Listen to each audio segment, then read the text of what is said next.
This is the Kenyan embassy in Juba. It's packed with people desperate to get out of South Sudan and home to safety. They're being driven out by recent fighting between forces loyal to President Salva Kiir and those backing Vice President Riek Machar. And while the fighting's died down, many I've spoken to say they still fear for their lives. They were shooting people at point blank. We fled in the opposite direction, but they were still shooting and killing people.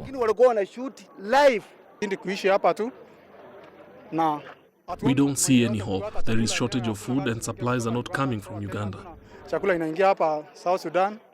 This is what it's been like outside the Kenyan embassy here in Juba over the past week. Thousands, literally thousands of people seeking assistance from their embassy to get back home. We are told earlier the crowds were much bigger. First priority is given to women and children. They told us we are leaving with the 4 o'clock flight, Kenya Airways. While most here are relieved to be heading home, some claim the Kenyan government's response has been too slow. They say countries like Uganda, India and the United States began evacuating citizens as soon as the fighting started. When there's a problem, the Ugandans provide vehicles and security for their people. We Kenyans have to come here to find out if there are any plans at all.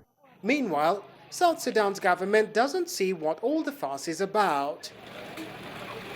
A presidential spokesman told me earlier that the situation in Juba is calm, and therefore evacuations are not necessary. Although it is already controlled, they are still evacuated.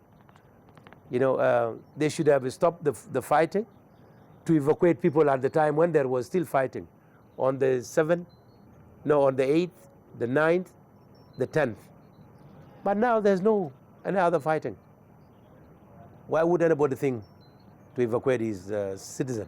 And as the world waits to see if a ceasefire will hold, people here aren't taking any chances.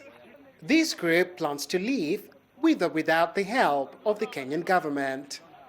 They're about to attempt to hitch a lift with one of the Ugandan military convoys and cross the border to safety. Nagila, CCTV, Juba, South Sudan.